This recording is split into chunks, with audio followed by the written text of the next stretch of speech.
There is a reason these ancient texts were never meant to be read quickly. They were meant to be entered. When you read what is written here, you are not just reading mythology, you are witnessing a map of consciousness, a structure of power, and a process of transformation that the ancients understood deeply. These passages speak of Osiris, Isis, Ra, Thoth, Anubis, Horus, but what is being revealed is not just a story of gods, it is the architecture of the soul moving through judgment, death, and rebirth. In these teachings, we see that Osiris is not only a god, he represents the principle of resurrection, the part of you that must die to illusion and rise into truth.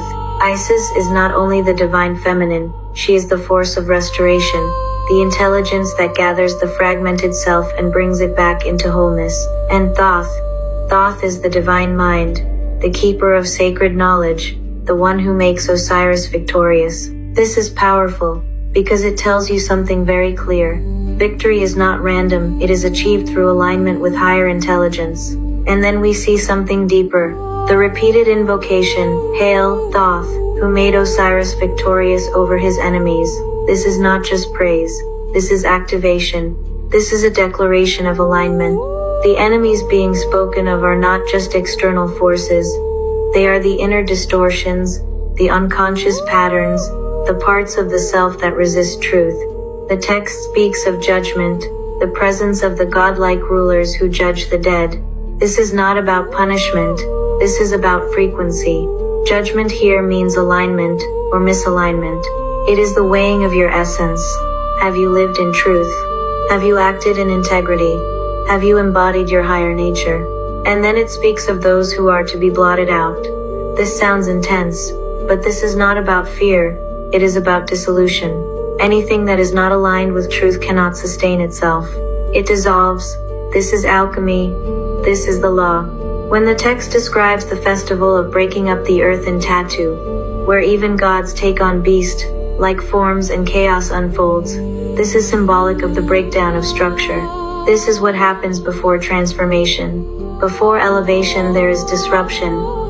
Before clarity, there is confusion. The earth must be broken so something new can emerge.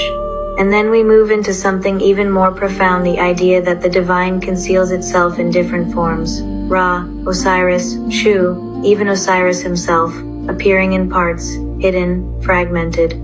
This is telling you that divinity is not always obvious. It is veiled, it is disguised, and unless you have the awareness to see it, you will miss it. This is why Horus appears. Horus represents awakened sight, the one who sees clearly, the one who triumphs not through force, but through vision. And then we are given a promise, a powerful one. It says that when these words are recited, when this knowledge is embodied, the soul is purified, renewed, and given the ability to take on many forms. This is not literal shape-shifting, this is consciousness. This is the ability to move through life without being trapped in one identity, to evolve, to transform, to rise again and again. And this is where people misunderstand ancient teachings. They think this is about the afterlife. But this is happening now. Every day you are being judged not by something outside of you, but by the frequency you hold. Every day parts of you are either dissolving or being strengthened. So when you read this, you are not just learning history, you are being shown how to become victorious over your own internal enemies, how to align with higher intelligence, how to move through chaos without losing yourself, how to embody transformation. This is why these teachings have survived, because they are not stories, they are instructions.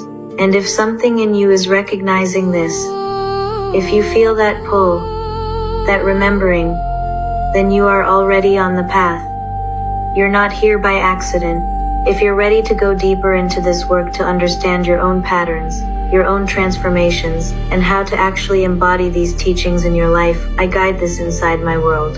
You can join the Alchemical Garden through the link in my bio, or book a one-to-one session with me where we go into your energy, your path, and your next level of evolution.